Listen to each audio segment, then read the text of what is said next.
dialogue with the field practitioners. Pandemic had affected some of the discussions, and we said no one can write a case study without visiting the field. And we had all these drafts ready. We wanted to launch it during the Korean centenary, but that was not possible because of the pandemic.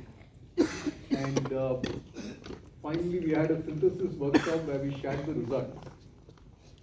And the introductory chapter of the book is available for freely downloading. So there were 12 FPO case studies and 3 federations organized around different themes. 7 of these 12 FPOs are women-led, and 3 were on FPO federations in India. So the international edition was published in May, but now we also have we then started having several pre-launch events where we took the book to many places. The idea was each of these events we will have a discussion around the book where we invite the players in the ecosystem. And the last one was the Livelihoods India Summit. And elements of the book are being used for training programs across different parts. These are the case authors who were involved. As you can see, both young people and others have been involved. These are the case authors. Yeah, you can get your copy, which you now, for all people from the FPOs, CBBOs, etc., there is a 30% discount, and I can share with you the details later. So,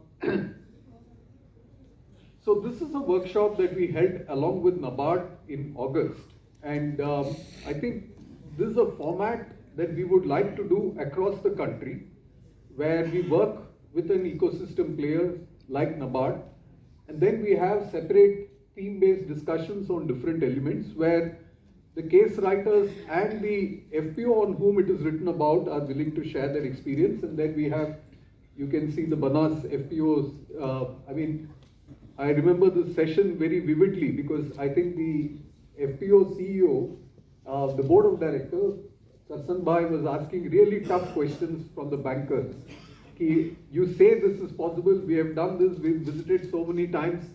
So the idea is to keep this dialogue going between different players, and that's the only way that the ecosystem will be developed, and this has to be done in multiple locations.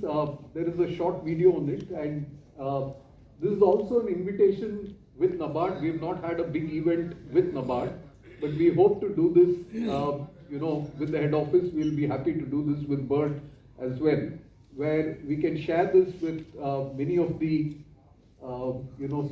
authors around, all the CGMs in the region, etc. We would like the book to reach all of them. And that's Professor Tushar Shah, a previous director, and he's done a lot of work on designing farmer cooperatives. And I think the book in some sense is inspired by him, but saying that today if we are looking at farmer producer organizations, the principles might have to be somewhat different. Very briefly, I think my own journey on FPO started when I joined IRMA I was with the XI in Bhubaneswar, and we started having a dialogue with practitioners. This is a very early, you can see Pravesh Sharma ji in it, and the idea was to do this knowledge creation today is not that of a single institution like IRMA. It has to be done in collaboration with many actors. And we do a workshop almost every year or every 2 years. So this workshop in 2017 was focused a bit on sustainability, and I'll come back to that in a short while. And that's the book. And recently we had a chapter on, this is from the State of India's Livelihoods Report. It's called From Burdensome Expectations to Sustaining Institutions. So that's the big challenge. Today, you look at any policy document, FPO is clearly mentioned. So there's sometimes too much expectations from this organization that it has to double farm incomes, it has to solve many of the problems on input side, be responsible for agri-reform, etc. But the investments aren't quite matching the expectations. And how do we work towards sustaining some of these institutions? So some other work, I think, Mr. Murray put together some of his articles. He was a Nabardian earlier. And he writes a lot in LinkedIn. So I said, why don't we put all your ideas together so that people can use it? Brought together a working paper on all the work on FPOs so that others can utilize it. Recently, we had a case study that was published in IE on an FPO based in Rajasthan, which is part of the newer scheme. What happens after 3 years? Should the promoting institution exit or should it continue? So that's the kind of dilemma which many of the organizations are going to face today after the withdrawal of project support. And we had a conference with the Strategic Management Forum as well earlier in December 2022. I just want to highlight an interesting thing that evolved over a period of time. If you go to our website on small farm incomes, we have put together 45 case studies on, not case studies, 45 blogs on FPOs. And you can see here, this is one blog which is a program which Reliance Foundation is been supporting.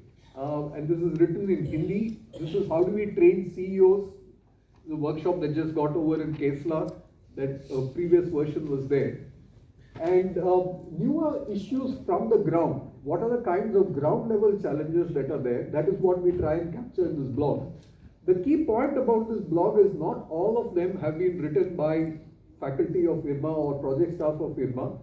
A significant portion have come from practitioners from the field so that we know what's the ground level reality. So today we had some discussion, Mr. Dev was talking about regulatory issues. There is a blog on that, people had decided to do a survey. We sit with the authors and then revise it so that it is in a publishable form.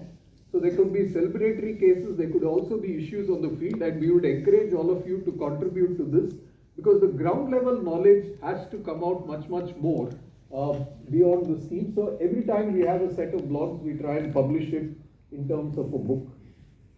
All of you know this picture.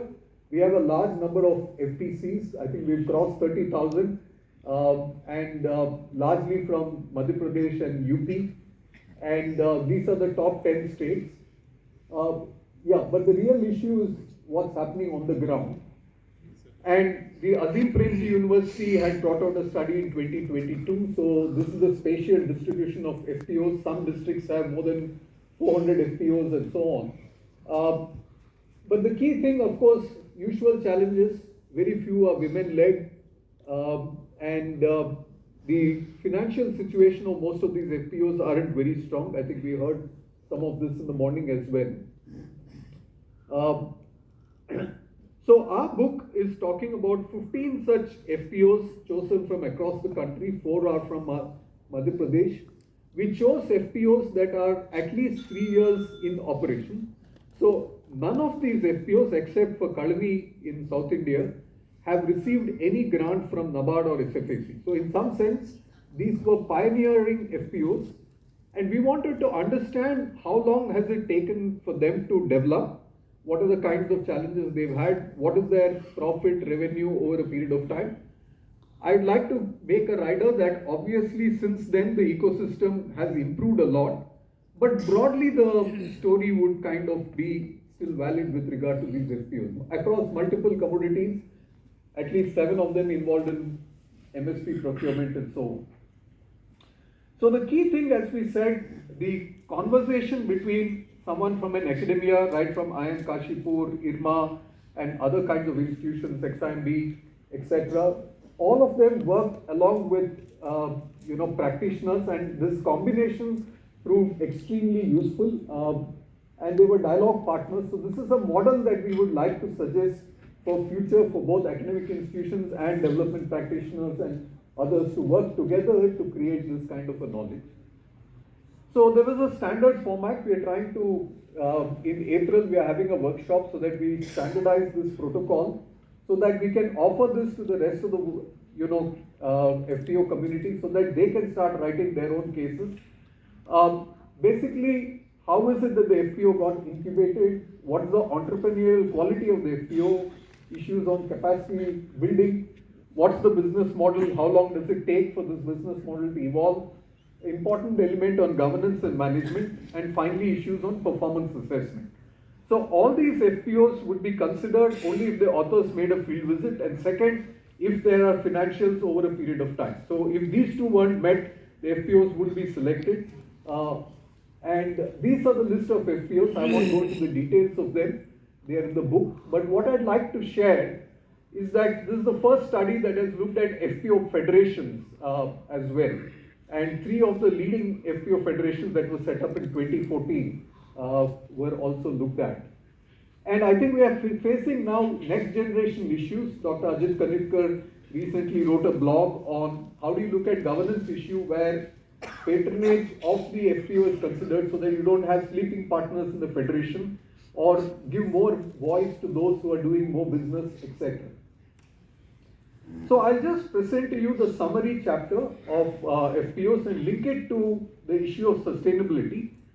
The fact that we are talking of FPOs today as very different from the cooperatives and the theories that existed in the cooperatives in the 1995 and 96.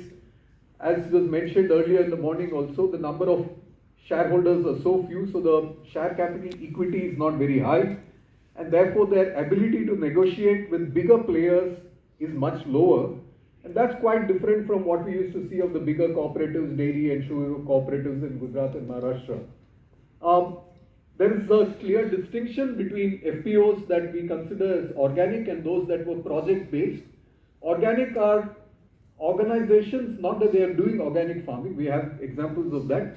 They already had pre-existing institutions like self-help groups, like water user associations from NABARD or farmer clubs, etc. And the presence of these creates a very important social capital that can then follow up with the FPOs that are formed. So unfortunately in the 10,000 FPO policy scheme, sometimes because of the target pressure, people are saying you first register the FPO and then you do social mobilization. So we've heard this story in many places as well. Yeah, so I think there's a clear response in their long-term sustainability if they are only part of a project. They are still searching for a business model. How do we assess the performance, governance?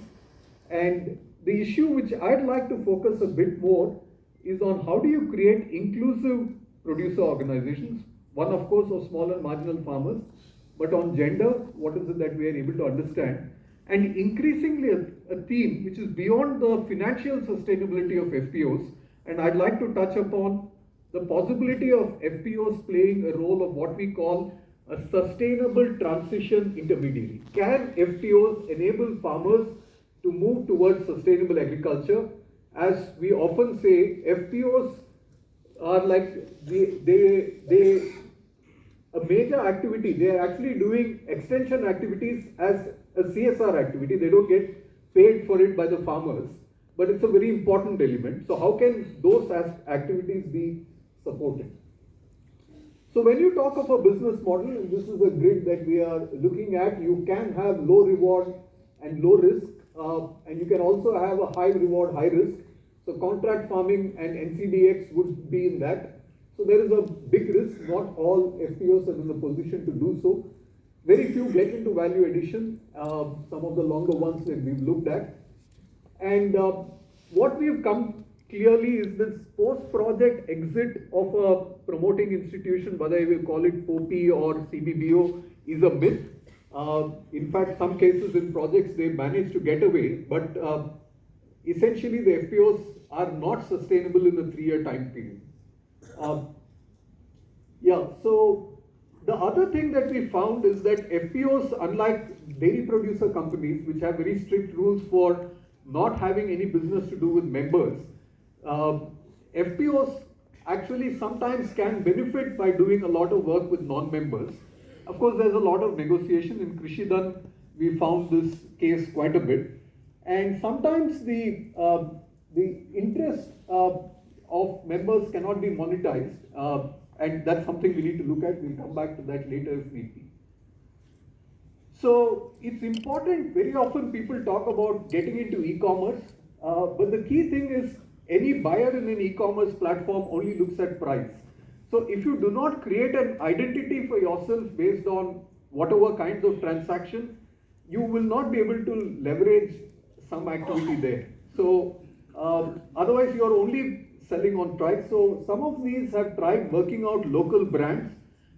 This is a intensive process. Building a brand is not an easy thing, and that investment is also not so easily available. There could be a new dynamics with Amul getting into organic space today. So how do we actually, move? Sometimes, as suggested, you move from commodity trading to creating community brands that are recognized. In some cases, beyond agri inputs, seeds is an important element, and I think that's a sweet spot that at least many of the Madhya Pradesh FPOs have gotten into. Desi seeds, which works only at seeds and organic seeds and heirloom seeds, they are into it. And so farmers, every farmer likes a good MSP, but if you look at it from the FPO's point of view, and we'll show you some pictures of what it can do to a business model, for every rupee that a farmer makes, the FPO makes through MSP, perhaps the farmer makes up to 20 rupees or so. So that's the net inputs benefit that a farmer gets.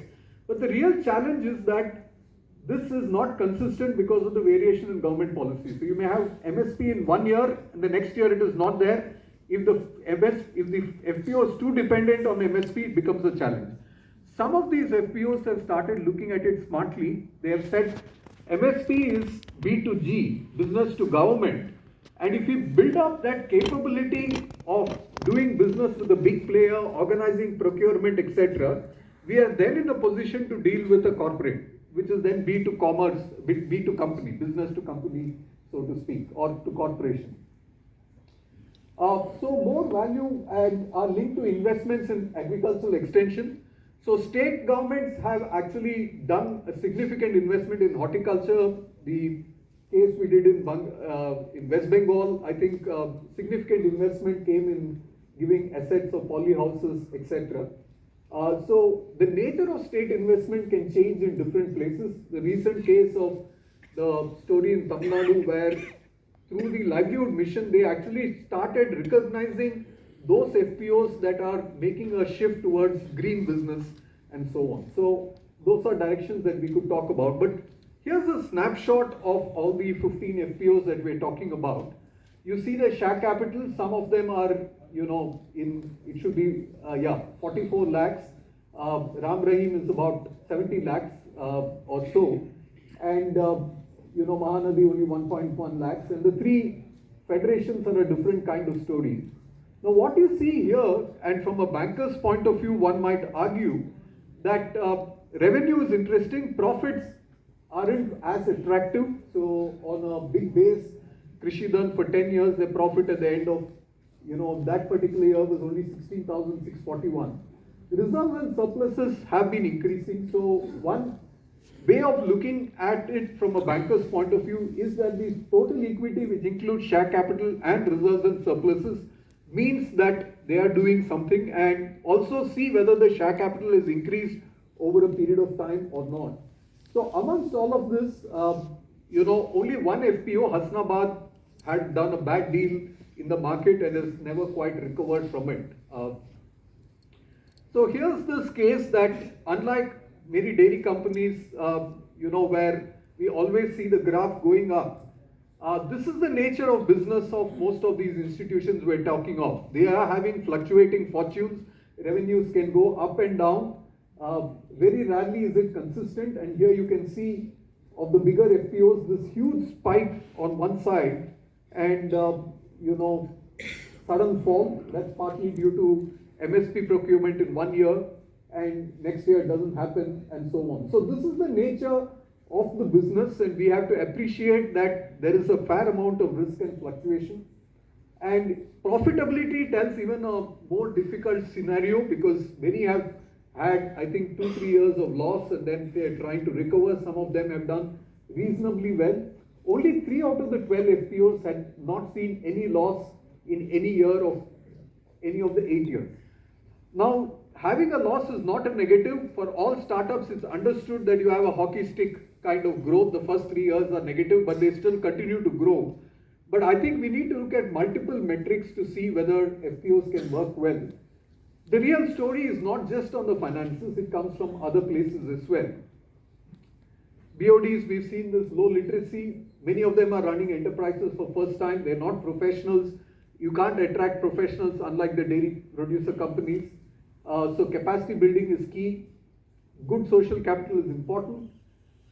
Many of these boards have been highly inclusive, 6 fully women BODs that we've had.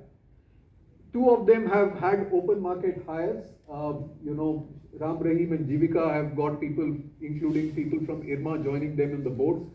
And we've also had 3 women CEOs in 2 male-dominated boards.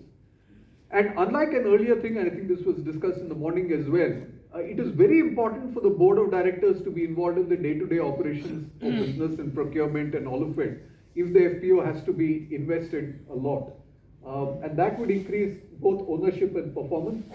What we realized is that the provision that exists in the Farmer Producer Company Act in having independent directors was not used much in the cases that we've used. And I think that's an area where many FPOs should be exploring more often.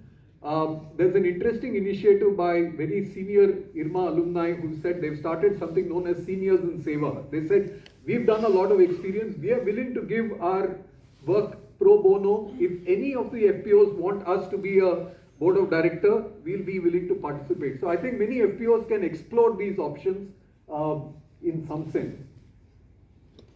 A bit on gender-based, FPOs, and I think the fact that you have a pre-existing SHG networks can help a lot. Now, finding the right hook that appeals to members is critical. And what we found is that in certain gender-based FPOs, they are not chasing growth. They in fact want to stick to stability. Mahila Umang is an extremely good example, profitable throughout, not excessive profits, but something that they want a rotation of members. So the CEO has also been internal, but they are stable. So sometimes stability might be more important than growth is, again, depending on how the members look at it. And that we found both in Jivika and, the Krishi Bhagwan, this thing in Jharkhand. So sometimes there is a risky growth trajectory that can have a sudden rise and so on. Now, how do you create a gender-sensitive ecosystem is important. So one of the livestock-based FPOs, I think they reworked their business model because women could not go out to the goat markets that was in the nights and so on. And then they started looking at the local markets and found that actually there is a good, good possibility at the local markets too. Ram Rahim has started selling back to its members. This started during COVID.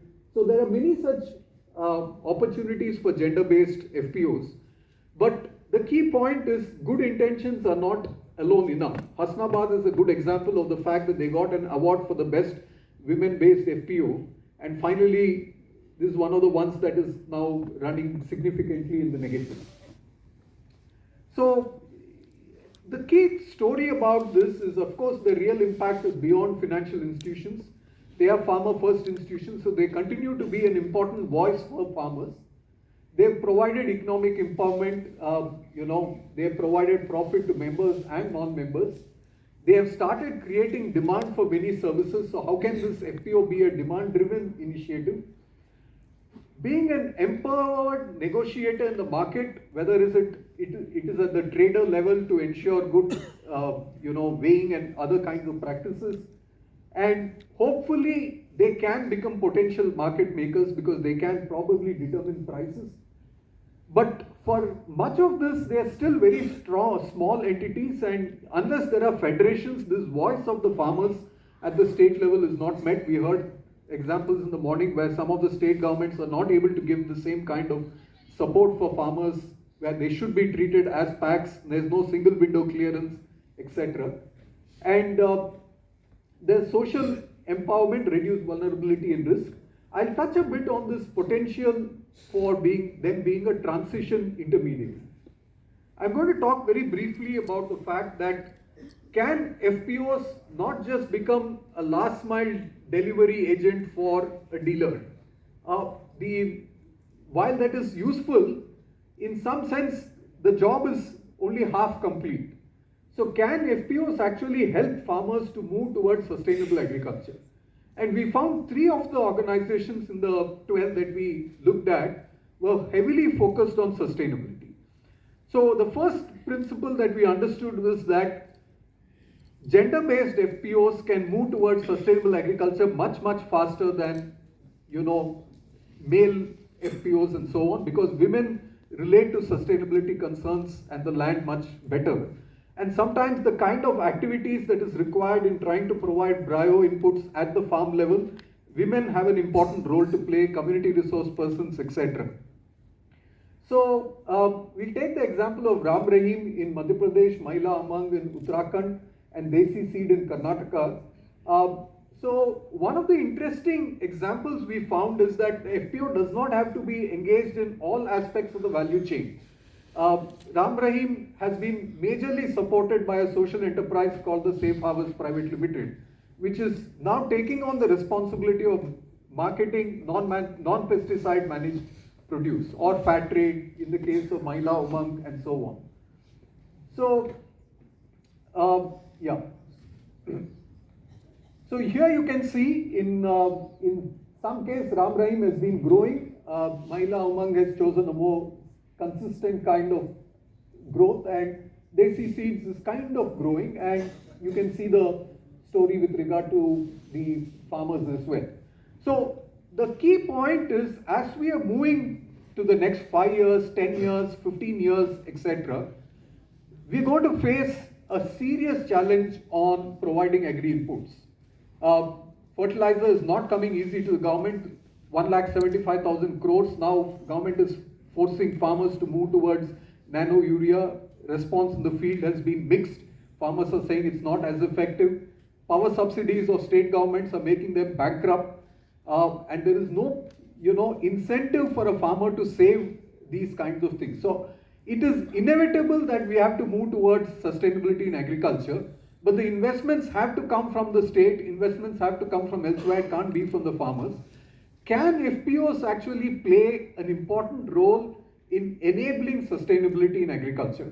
So I am trying to suggest, apart from the overall reading, a food for thought for many of you to looking at sustainability, also looking at environmental sustainability, and not just look at the low-hanging fruit of becoming a dealer for a pesticide company, but can we actually create alternatives? How do we create incubators for those institutions that are getting set up for natural farming across the country? Many states have taken it up in a big way. How can NABARD, and NABARD has a Jiva program as well. So what is the next way of thinking forward, and how can markets also be oriented so that consumers have safe products which the FPOs can supply? So, so this is the first point I'd like to suggest. This is something that a lot of work needs to be done. We shouldn't be focusing only on numbers of growth, but can we look at getting in each region some clusters of FPOs that can move towards sustainability? And this transition cannot happen in 1 year, 2 years. There would be a loss. There could be different kinds of experience. So how do you enable the sustainability transition? How can FPOs be seen as vehicles for agricultural extension? And the key point is mere aggregation changes little, as the power relations in the value chain are still going to be not in favor of the small and marginal farmer. So while ONTC kind of platforms can create a level playing field, MSP can also be an enabler. We have to try and create a greater investment in market-facing social enterprises.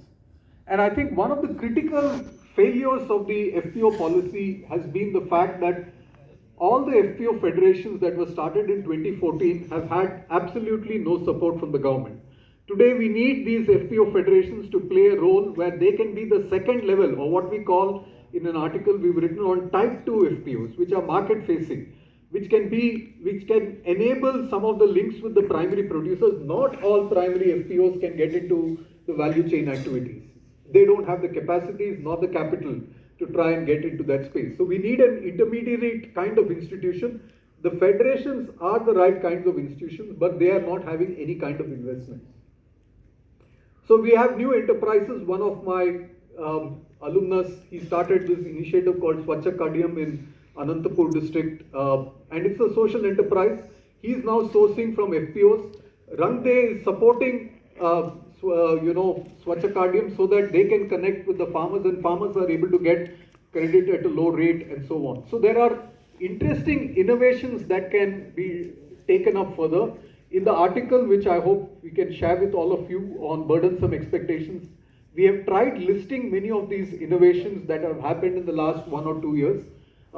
We have mentioned ITC's initiative as well. There are so many initiatives like APMAS having, a tie-up with State Bank of India, having melas across different places where FPOs are invited, the banks are sensitized, and the conversion of the applications of FPOs to the banks has increased significantly. So I think the banks have to become more proactive and work with different kinds of players. And I think the key thing for FPOs, having gone through, not all these 10,000 FPOs are going to survive.